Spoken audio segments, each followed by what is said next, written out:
Welcome back to Z-Speed, and thanks for tuning back in. I just want to give a big shout out to everybody for all the questions and comments I got on my very first video, 350Z valve cover replacement explained.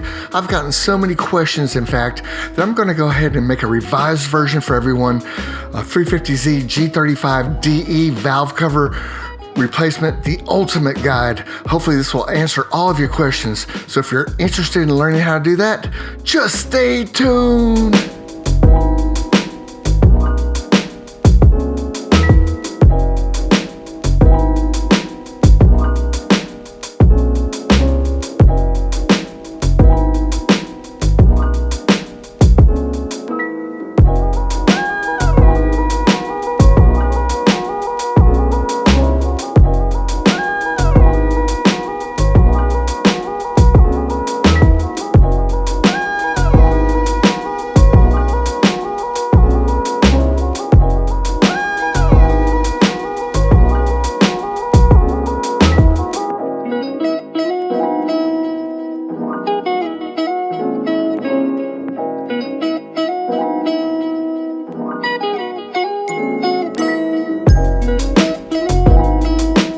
Before we get started, let's briefly go over some of the parts we're going to need to remove before we can gain access to the valve covers themselves. This is unlike our traditional engine where the valve cover sits right on top. Take this 2.4 liter Honda Accord. You can see the valve cover right here, and that's very easy access. Not so for the G35 platform. Before we can even get started, we'll have to remove the strut tower brace right here on top. After that's removed, we'll need to remove the intake. Mine's K&N, but stock, it doesn't matter. Your engine cover, if you still have it. And then last but not least, we'll have to remove this entire plenum. That'll all have to come off. Then we can gain access to the valve covers. So you can see we've got our work cut out for us here. And there's one other thing I like to release to make the job a lot easier, and that's this engine harness right here. You can see it covers both the valve covers and comes out in front of the engine, and we may have to move that around a little bit to make our job a lot easier. One other part you might want to have on hand is this big tube right here. This is a breather tube that connects to both valve covers, and mine was extremely brittle because of all the heat involved in here, so you may have to replace that. You might want to just pick one of those up before you even start the valve cover job, because there's a big possibility that you might have to replace this too. Another item you might want to have on hand before you start this job is a catch can, and I'm running a non-vented catch can versus a PCV delete, which I actually put on my previous video. I no longer recommend that. I actually made a video on why I don't recommend that anymore, and I'll link that down below. But yeah, if you've got a catch can on hand after you clean your plenum out, which I'm going to show you how to do in this video, you really don't want to recontaminate it with all those blow-by gases, and a catch can install will be a great thing to do while you've got everything disassembled. Let's talk about some of the tools you'll need. If you can get your hands on one of these mechanic tool sets, that would definitely be beneficial, but you do not have to have anything this elaborate. Just your basic toolkit will suffice. The tools that you will need here are laid out right in front of you. Number one thing you're going to kind of probably need sooner or later is one of these little magnets in case you lose one of your bolts, a 1/4 inch socket wrench here, and then 1/4 inch extensions, because we're going to need to get way down in there on the valve covers. You'll need a 1/4 inch swivel adapter right here, and a 1/4 inch 10 mil socket right here, and a 1/4 inch 10 millimeter extended socket. Now what else will we need? We'll need a breaker bar to break loose the strut tower brace right here. So that is definitely going to help you out if you've got one of those. You can't really do the job whatsoever without this inch-pound torque wrench. I got a Tecton, you can pick those up on Amazon, and a foot-pound torque wrench. You're definitely going to have one of those to torque down the strut tower brace when we're all done. Another question I always get is, how do you keep your engine bay so clean and all your plastic parts looking so brand new and shiny? And it's not even a trick at all. It's just this 303 aerospace protectant. Now, I'm not sponsored by these people, but this stuff is incredible. I would highly recommend that you pick some of this stuff up and spray your engine bay on a regular basis and then wipe up the residual. It'll keep all your plastic parts looking like new, and it may help you prior to this job. If you spray down your engine bay, it may keep you from cracking some clips or breaking some hoses. So if you can get your hands on this, spray your engine bay down before you start the job. One last tip before you get started, and that is give yourself plenty of time. I would recommend at least 2 days minimum to do this job if you want to take your time and do everything perfect. And also, if you want to give yourself a lot more space, remove your hood. I took my hood off by myself. It's not that hard. There's just 2 nuts on this side and 2 nuts on the other side, and this hood comes right off, and then that'll allow you to get your head in there and really look around and not have to worry about bumping into anything while you're working on your engine. So consider that a little tip that might help you out here. So from this point on, I'll be actually using my original footage from my valve cover job replacement video. So if you see a change in the quality of the picture, that's what's going on. So as you can see here, I've already removed the hood, and it just makes it so much easier. And the first thing we're going to have to do here is remove the strut tower brace. It's 4 bolts on each side, 47 foot-pounds on these bolts. So you're going to need your breaker bar here. So I'm going to go ahead and break all these bolts loose. Just be careful not to lose your bolt like I just did. And I've hardly even got started, and I've already need my magnet to fish out the bolts from the engine bay. So that's why I suggested that you get one of these little magnets here. Once all the bolts are removed, before you can lift the strut tower out of the engine bay, there are some little clips that hold an electrical harness on each side of this strut tower brace. So you can see I'm using a pair of needle nose pliers and a little flathead screwdriver to slowly detach these. Just be very careful not to break these clips. Now on the passenger side, there is one zip tie that will actually have to be cut, but that's replaceable after the job is complete. And now the strut tower brace is out of our way. This little tip may also help you out. I like to take the bolts and place them back in the bolt holes after I remove a part, just so that cuts down on me trying to keep track of everything. We have a lot of parts that are going to be removed, and the less we have floating around the engine bay, the better. Now, before we go any further, it's time to disconnect the negative battery cable from the battery. And I've had a lot of people ask me, hey, you didn't do a ECU relearn. Why didn't you show that? Well, the reason is we don't have to do an ECU relearn if you disconnect the negative battery cable right now, before you start disconnecting any of the sensors.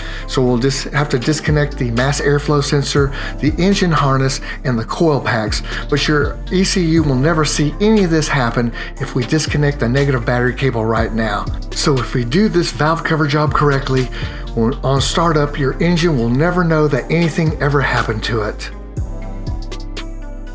Now it's time to remove the intake, and you can see mine's an aftermarket K&N intake, but it doesn't matter if it's stock or aftermarket. It's just a bunch of 10mm bolts, and it's very easy to remove. You can see here the mass airflow sensor does not have to be removed with a socket at all. It actually just unclips. So I finally figured that out, and I unclip it, and then you can tuck away the little wire harness that goes to the mass airflow sensor. Next up, we need to remove this little engine cover, and it's very simple. Just 4 10mm bolts, and this thing comes right off, and we can get that out of the way. Now, before you can remove all of your intake, there is a tube that comes off the driver's side valve cover that attaches to the bottom of your intake tube here. You can see I'm struggling with it a little bit. It's got a nice little metal clip down there that you will need a pair of needle nose pliers to detach. So just take your time and slide this clip down on that hose, and then you'll be able to slowly pull this off. Now this thing's on there pretty tight, so it may take you a little bit, and I had to struggle just a little bit to get this thing off, but it finally comes loose, and now we can get this tube out of the way. Now we're going to move to the opposite side of the plenum. We have another vacuum hose to remove, and it also has a hose clamp that you can just compress and slide down out of the way. And you may have a little trouble pulling this loose, but take your time. And if you've broken it loose before, it should come up pretty easily. If you've never broken it loose, you may have to struggle with it a little bit. Once you get it disconnected, you can rotate this hose up and get it out of your way. Next up, we have another vacuum hose, but it's actually attached to this little mount. I believe it's to the lower part of the plenum. So it's just a 10 mil bolt that needs to be removed, and then you can remove this whole little mount off and just set it aside. Now that we've got this vacuum mount removed, we can come down to the opposite side where the hose is attached to the plenum, slide this hose clamp down, and remove the tube from the end of the plenum. Now I've decided to go ahead and remove the throttle body here because it's easier to remove the coolant hoses if you detach the throttle body from the plenum. There's 4 Allen bolts here holding this on, so it's pretty easy to detach. Not only that, I'm going to be cleaning the throttle body later, so why not go ahead and take it off now if it makes it easier to remove the coolant hoses. It's up to you though, you can leave that attached if you want. If you do remove the throttle body for cleaning, you will need to purchase a new gasket.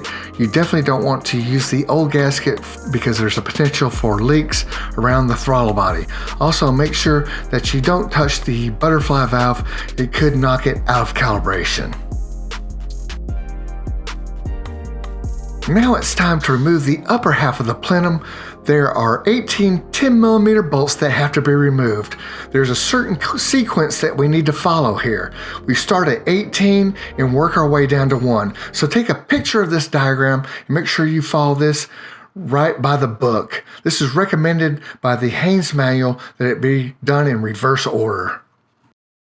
So now I'm going to take my 10mm socket and go ahead and pop all these bolts loose in reverse order. I start at 18 and I'm going to 17. I'm going to go on down to 1. Once I get them all broken loose, I can go ahead and remove all the bolts. Here's another little tip for you. I like to number all my bolts 1 through 18 because some are different sizes and I want to make sure I put the correct bolt back in the correct hole. So I've got a little piece of tape for each one of these.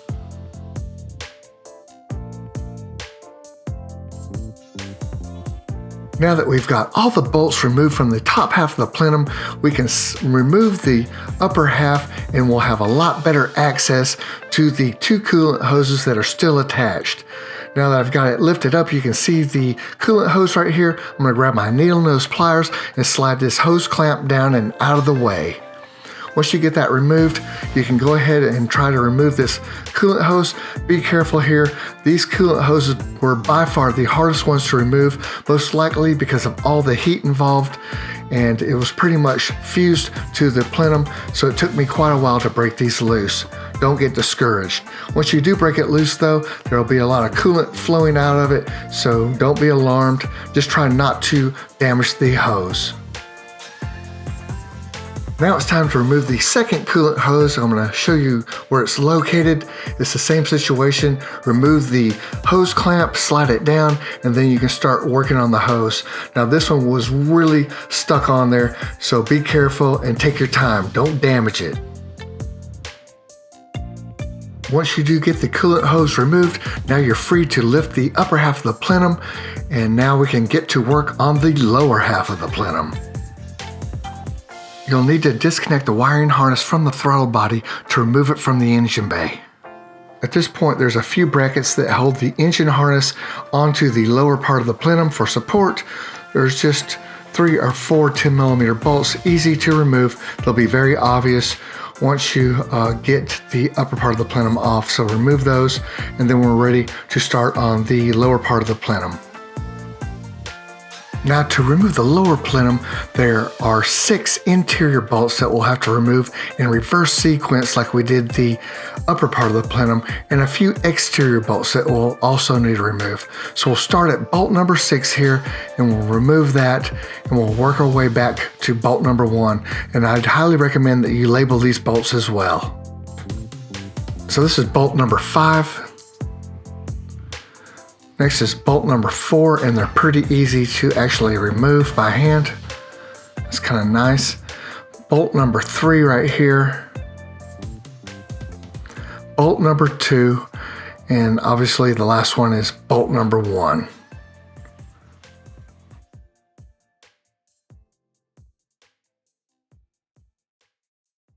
So we talked about this earlier, but we have some miscellaneous 10 mil bolts that we have to remove to free up the engine harness and some of these brackets that are attached to the lower part of the plenum.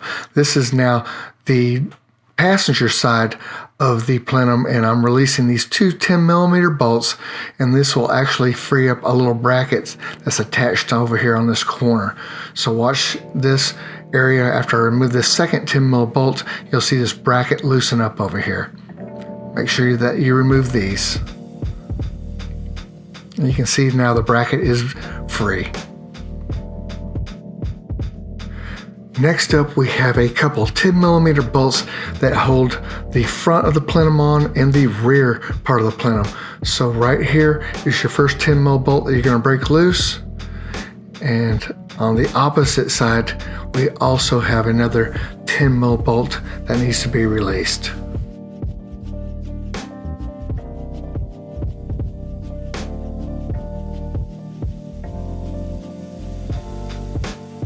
Now here's another 10mm bolt that actually holds part of the engine harness bracket to the lower plenum. You need to remove that. We talked about this earlier. Now it's time to remove the gasket from the lower part of the plenum. Just a flathead screwdriver, and this thing comes right off. You can see all those blow-by gases that have accumulated in the bottom of this plenum. We're going to put a catch can in to eliminate that. You can see that this gasket looks like it's in pretty good condition, but I highly recommend that you replace this whole unit since it's quite old. Now it's time to remove the vacuum hose from the PCV valve to the plenum. And it's the same situation here. Just grab a pair of pliers, loosen the hose clamp, and slide it down out of the way. Actually, I slid this one up onto the plenum a little further. And the same story here. This hose is kind of baked on there, so I had to work at it a little bit to get it to release. Now that we've got the vacuum tube removed from the lower part of the plenum, we can lift it up and out of the engine bay. You can see all kinds of blow-by gases have saturated this lower part of the plenum here. You can even see blow-by gases have gotten to the lower part of the intake towards the firewall there. Man, they're everywhere. So hopefully this catch can will eliminate all this from reaccumulating. I went ahead and cleaned up the lower part of the intake and got rid of all those blow-by gases. And now we need to go ahead and protect this area and keep any hardware or tools or anything from falling into the engine. That's the last thing you actually want. So I cut a thin piece of cardboard that would fit right between the 2 fuel rails here. And I'm going to tape this down so that we can keep our engine nice and safe.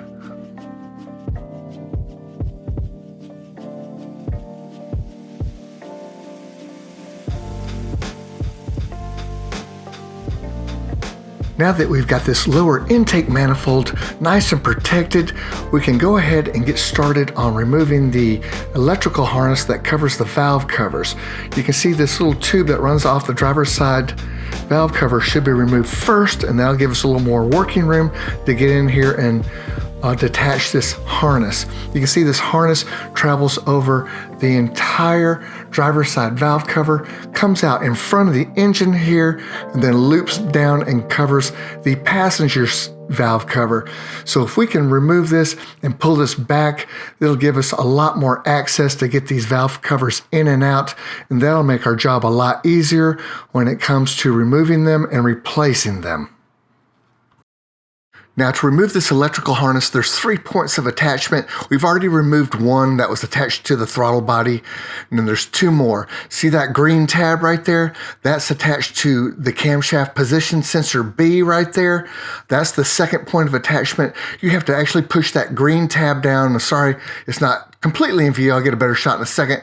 Right there, you have to push that down, and that should release the coupling, and you can pull it straight up. Now, if you've never released it before, it could be sticky, and you may have to work with it. Try some 303 aerospace protectant. That might kind of pre-lube it up. I had to fight with mine for a while, but I finally got it off. Don't get discouraged. It will come off. You just have to work with it for a little bit. Now, there's one more point of attachment. It's a little gray coupling right here. That one's really easy to remove. Just push up on the tab and it'll pull right off. So that is the 3 points of attachment. Once those are all 3 removed, then we can go ahead and pull the electrical harness out of our way. So after I removed that last clip, I went ahead and removed the harness and then detached the harness from the coil packs you can see here, and I've labeled my coil packs. You don't necessarily have to do that. I've actually removed the coil packs on this passenger side. Sorry, I skipped ahead and didn't show that, but it's pretty straightforward. You can see I've pulled the harness down towards the front of the engine here and gotten it out of the way, and look how much room we have now. We've got clear access to the right and left valve cover. It'll make it so much easier to pull these valve covers out now and put the new ones back in. And I would highly recommend that you do this because it just gives you a lot more working space here. Now it's time to remove these last 3 coil packs. Very simple. After you've got the harness off, you've just got one 10 mil bolt holding each one in, and you don't have to label these like I talked about earlier. That's just my OCD kicking in. Sorry about that. But they break loose pretty easily. What you want to do is be very gentle with these coil packs, especially if you've got over 100,000 miles on these things. They start to become a little bit brittle, and you can damage these when you pull them out. I actually had to replace one when I did a spark plug job a while back. I damaged it accidentally, and you can see there's a little bit of oil residue on this thing, and each one of my spark plug tubes actually started to leak. And I didn't really mention this earlier, but that is one of the signs that you need to replace your valve covers and your seals, because you'll start to get oil accumulating in the bottom of some of your spark plug tubes, and others will be completely dry and normal, and then you'll just pull one out and it's got oil all over the place. So that's how you can tell that you need to go ahead and replace your valve cover. And there's one other way. I'm going to show you a little shot of my engine bay now. Okay, let's take a look at the passenger side valve cover on the bottom of the valve cover here. Let me zoom in on this. There's a little metal sleeve right here with some, let's say, serial numbers, I believe. And I believe that's like the serial number to the head, but I'm not positive on that one. But you can see is a nice little thin sleeve right along the bottom here. And what you'll find is that will be coated in oil after your valve cover seals start to fail. That will just actually have a little thin coat of oil on it. And if you're not sure, let's say yours is dirty, just wipe that nice and clean with a rag. Give it about a week or 2. Come back, and if there's any oil residue on that at all, then you know your valve cover seals are leaking right there. That's after 2 years plus, and not a drop of oil on this thing. It's as clean as the day I replaced it right there, and that's because my seals are in perfect condition now. There's also a metal sleeve on the driver's side as well, so make sure you wipe that one off too. If you get any oil residue or leaks on either one of these sleeves, then you know it's time to replace both of your valve covers. So those are 2 methods to determine when it's time to change your valve covers out. And the third one would be after 100,000 miles. These things just are made of plastic, and they really don't hold up for much longer than 100,000 miles. Neither do the seals. So those are your 3 methods to determine when it's time to change them. Now we just have one last obstacle to clear, and that is the wire harness to both of the fuel rails here. There is a couple clips on each valve cover that attach the wiring harness to the valve cover. We need to detach those, and then we're going to need to zip tie the wire harnesses together and kind of pull them back so we'll have a little better access to get our valve covers in and out. So that's what we're going to work on next.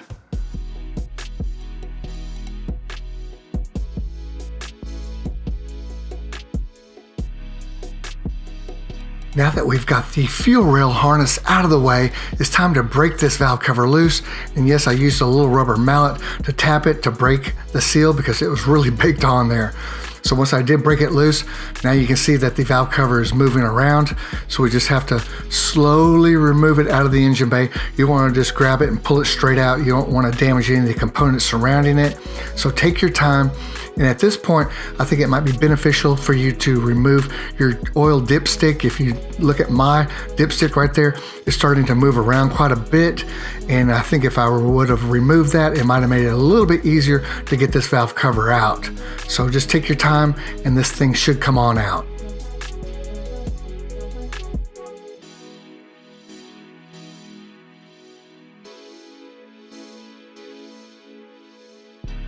Okay, now it's time to remove the passenger side valve cover, and we've got a lot of questions on how to remove this bolt way down here in the corner next to the firewall, and I had to use a extension setup with my 1/4" ratchet, and the problem is this harness right here.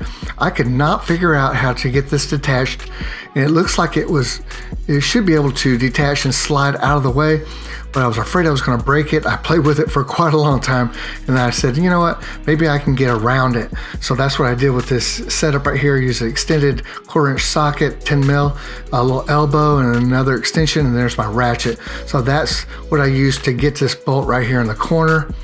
And that was probably the most difficult bolt to remove on this valve cover. And yes, you can use a torque wrench on that. It may not be perfectly accurate, but it'll be very close. So let's go ahead and remove this valve cover. So to break the seal on this valve cover, I just grabbed it with both hands and gave it a hard tug, and it actually broke it loose. So that might be a trick. Instead of using a rubber mallet, you can try that. And it's now loosened up, and I'm ready to remove it. Now, once again, that part of the harness down there is going to be an issue because it's hard to get the valve cover past this part of the harness. So what I finally realized I could do was just pull up on the harness really hard, and it gave me just enough clearance to get this thing on by. So, don't get frustrated here. Just use one hand to remove the valve cover and the other hand to kind of pull up on that harness, and you should be able to get just enough clearance to slide this thing on out.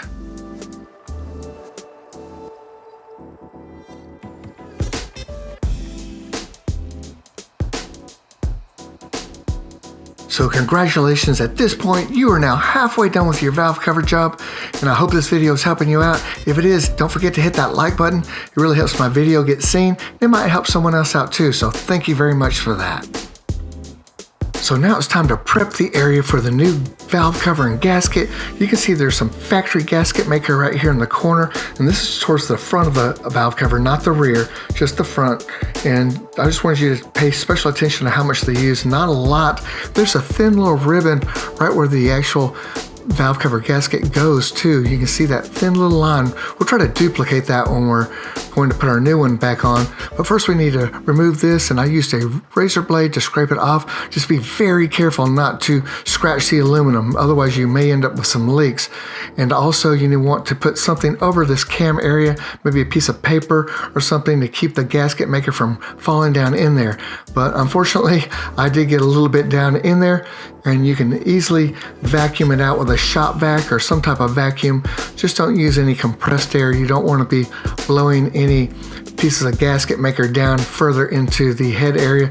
You want to keep this area very clean, so make sure you remove any particles that might fall in there. And we are now ready to finish cleaning up the rest of the surface. Now it's time to prepare the area where the new valve cover will be laying on the head. You can see I've got debris and oil all around the surface, and there's quite a bit to clean up, so we want to make sure that that is spotless before we place the new valve cover on. So take a look at the surface. This is how clean you need to get this area. You want a nice, clean, dry surface for the new valve cover gasket to sit on. And I used carburetor cleaner to go all the way around this area. Make sure you don't get any of the debris inside the head like we were doing earlier with the gasket maker. Make sure that's shielded somehow and keep it away from the inside of the head. Also, once you're done, go around with some rubbing alcohol and a rag and just clean any residues that might remain on this surface. Once I got that all done, I went ahead and put my gasket maker in the corner right there, and then I tried to recreate that little ribbon, but I didn't really do such a great job with that thin little ribbon. But the main thing is to make sure that you get enough gasket maker in the corners, because that's where it leaks right there. And this is the lower part of the valve cover, and you can see I've done the same thing in this corner. Just make sure you get plenty right in there so nothing leaks. And I kind of did the ribbon again, not so good there, but yeah, good enough. Now, another common question I often get is, what type of gasket maker did you use in the corner of your valve covers? And the answer to that is Permatex, of course. It's a well-known, high-quality aftermarket gasket maker, and it's been on the market for quite a long time. I use the Optimum Black with a high flex ability in it, and there's an Ultra Black as well. Main thing to note here is that they're both oil resistant, and they have to be oil resistant because you've got the blow-by gases and the oil inside your valve cover, as you well know. So that's what I used. And the only downside of this is there is a 24-hour cure time. So 24 hours after you put that in the corner of your valve covers, you have to wait for it to completely dry. Otherwise, there could be a leak, and that might not be beneficial for somebody that has to use their cars a daily. But there's a fix for that. It's called Permatex The Right Stuff, with only a 1-minute cure time, so you can get your car right back in service immediately. But this is what I used, and it worked great. I've had no leaks or anything after 2.5, 3 years, and I would highly recommend this stuff. Now let's go over one more common question I always get, and that is, can I reuse the valve covers and just get brand new valve cover gaskets? And the short answer to that is no, you can't. I wish you could, because it'd be a lot cheaper. But once these seals go bad and they start to leak around your spark plug tubes and you get oil in your spark plug tube, they're gone, they're shot, and you can't really replace these. Unfortunately, you have to purchase a brand new valve cover because they're embedded into the valve cover itself. So of course you also have to get new gaskets as well. You can't reuse those, and hopefully that solves that little mystery. It'd be a lot cheaper if we could just replace those little spark plug tube gaskets, wouldn't it? Okay, I've got a little tip before you place your valve cover back on your engine. And take a little bit of that gasket maker, put it right here on the corners. Not a lot, just a thin little coat. Go around all 4 corners and about halfway down each side of the valve cover, and place some of that gasket maker on there. Then go ahead and place your gasket into the groove on top of the valve cover and let it dry for a while. I let mine dry overnight actually, and what that does is it helps the gasket stick into the valve cover so that when you go to place it on the engine, it doesn't start to fall off. That's the last thing you want, is a misaligning gasket when you go to place it back on the engine. So that's your little tip there. Okay, now you can see it's time to reinstall the driver's side valve cover. And the key here is just to take your time, don't rush it. You can see I'm kind of making a little space for my valve cover, and obviously you don't want to bang it around too much and knock that gasket loose. The good news is that little trick I showed you with the gasket maker, gluing it into the valve cover, really worked excellent. My valve cover gasket never even really moved at all, and I was able to get this valve cover in there smoothly with no problems with misalignment. Once I did get it in there, now you have to line up the 3 little spark plug tubes on those little gaskets, and you just want to make sure that they're all lined up. Once you get them lined up, you can pop the actual valve cover down over those spark plug tubes, and you'll know you've got it down there and nice and tight. When it kind of makes a click sound, it'll just pop on, and then your valve cover will no longer move at all, and it's nice and sturdy right there. So now we're ready to torque it back down. Now you can see I've got my inch-pound torque wrench out, and I've got bolt number 1, and I'm tightening it down to 17 inch-pounds. We're going to go through all 10 bolts at 17 inch-pounds, and then we'll come back for a second pass at 74 inch-pounds per the manual here. This is the tightening sequence right here for the 03 through 06 valve cover. You can see the 1, 2, 3, and 4 right in the center of the valve cover right there. I'll point it out to you real quick here. Here is the front of the engine, but there's 1, 2, 3, and 4, and then just go all the way through 10 right there. And take a picture of that, keep that on your phone in case you forget the sequence. Now that we've got the driver's side valve cover all torqued down, we can go ahead and reinsert the passenger side valve cover here. You can see once again I'm going to lift up on the harness with my left hand and then use my right hand to slide this valve cover on by. And luckily we've had no problems at all with the gasket. It stayed put. No problems with that. Once you get it reinserted in here, you can go ahead and line up the spark plug tubes. And then once you get those lined up, you can go ahead and pop those in just like we did the other side. And then you can go ahead and do your 2 passes with your torque wrench and get this valve cover all torqued down.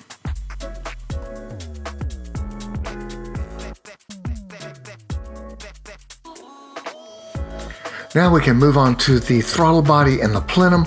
It's recommended that you use lacquer thinner to clean the plenum out with, and I also use a little bit of brake cleaner as well. And what you do is just pour a little lacquer thinner in both of these halves, let it sit for a little bit, take a brush. I actually had a toothbrush and a small scrubbing brush and just kind of cleaned around in there. You can see it freed it up, pour that out, and then pour more lacquer thinner in and repeat until you get all this junk out. Eventually I got it very clean, so it is possible. It just takes quite a bit of time. So once you get the actual plenum all cleaned out, you can move on to the throttle body over here. You can see this is quite pasty too. Got a lot of oil in here. Just make sure that you get the area where the gasket sits as well. You can see a little bit of buildup there.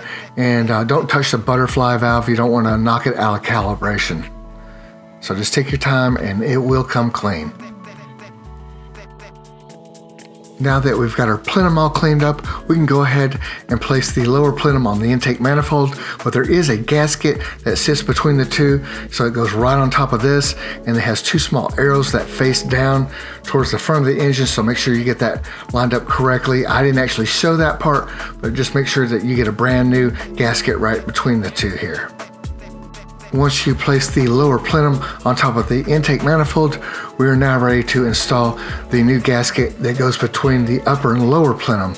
Now this is a 2-piece gasket, and I just kind of dropped this little metal piece in the lower plenum just to see if it fit correctly, and yes it does. And it actually has the 2 parts to it right here. Here's the other half. When we took it out, it looked like it was 1 piece, but no, it's actually 2. So I'm going to pick this little metal piece up and place the gasket in, and then this little metal piece goes on top. So just make sure once again that these 2 little small arrows face the front of the engine. I'll show you where those arrows are in a second.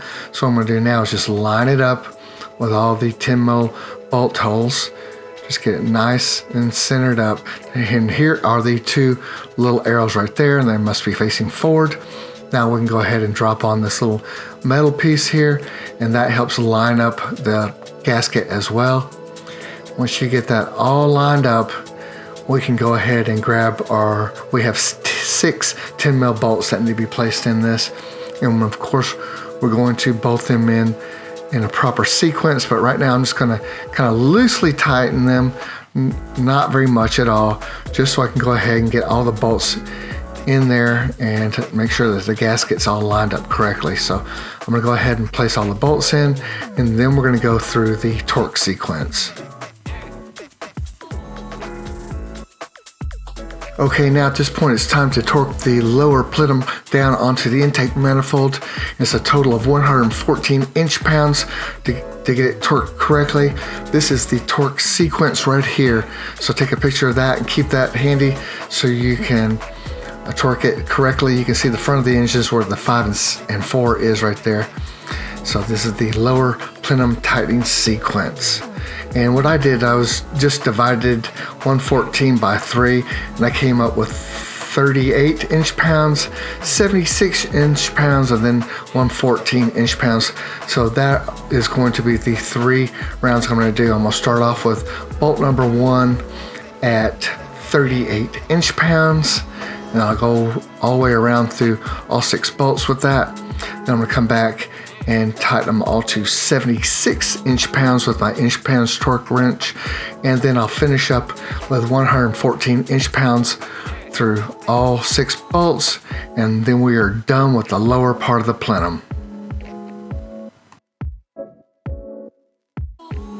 Now it's time to replace the upper half of the plenum, and I went ahead and bolted my throttle body onto the upper part of the plenum before I placed it on the car, and that's a lot easier to do it that way. What I should have also done was went ahead and placed the coolant lines to the throttle body on right now before I bolted this down.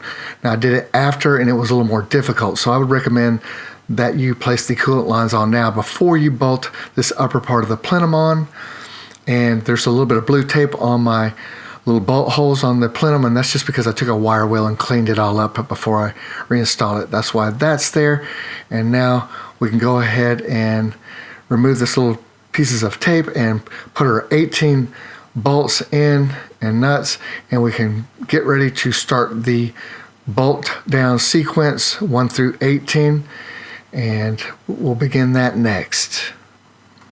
So here's your diagram of the torque sequence for the 2003 through the 2007 upper plenum, and you can see that we've got all of our bolts and nuts labeled here 1 through 18. The first 6 are right on the very top of the plenum, as you can see right there. So we're going to go ahead and work our way through these next. So just take a picture of this diagram on your phone so you can keep it handy, and go ahead and get ready to get your inch-pound torque wrench out. And we're going to do the same thing we did earlier. We're going to do 38 inch-pounds, 76, and then end up with 114 inch-pounds at the end. So now I've got my inch-pounds torque wrench set to 38 inch-pounds. I'm going to start off with bolt number 1 here. I'm going to move down to bolt number 2. And remember that the first 6 bolts are right on top of the plenum, so it makes it very easy. We're going to work our way through all 18 nuts and bolts at 38 inch-pounds. Then we'll do another pass at 76 inch-pounds. Then your final round will be 114 inch-pounds. And believe it or not, you are all done with the plenum, so that's pretty nice. And we're about ready to finish up here at this point. A quick note, if you only wanted to make 2 passes, go with 57 inch-pounds and 114 inch-pounds. Now all we have left is the intake and the strut tower brace, and bam, movie magic, they're on the vehicle here. So now all we have left to do is torque down the strut tower brace to 47 foot-pounds. So each one of those bolts gets 47 foot-pounds placed on it, and you're going to use an X pattern to tighten those down on both sides. And if you took your hood off like I did, you're going to need a second person to help you place that hood back on. You really don't want to try to do it by yourself. You'll end up dinging something up or scratching something, so grab some help to place the hood back on. So one more question that I get all the time is, where did you buy your valve covers from? And the short answer to that is I've got those from Nissan, and yes, they were very pricey. If I could have done it over, I would have just bought them from Z1 Motorsports. They're OEM style valve covers. They're still pretty pricey at $440, I think they're currently at, with the valve covers and the valve cover seals. But since this video has been published, there's a really great new alternative, and these are called Met Zone aluminum valve covers. And the great thing about these aluminum valve covers is they don't warp over time because they're made of metal.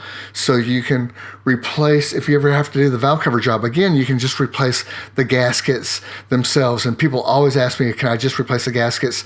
And yeah, you can just replace the gaskets if you get the Met Zone aluminum valve covers. Also, you can change out the spark plug seals on these valve covers as well. So you don't have to worry about those. If they leak, just replace those only, and you can keep the same valve cover. So that's a great new thing that came out since I've published this video, and they're only 129 bucks. I'll definitely link those, and they're from Amazon. I'll link those below so you can check those out. So at this point, I think that pretty much covers most of the questions that I get all the time, or the most common questions. And if you have any other questions, please just leave them in the comments below. I'll get back to you as soon as I can. It may take me a little bit, but I will try to respond to you if you leave me a question. So hopefully this video helped you out, and if it did, like we talked about earlier, leave me a big old fat thumbs up. It helps the video get seen. And until next time, you know what to do. Just keep on repairing.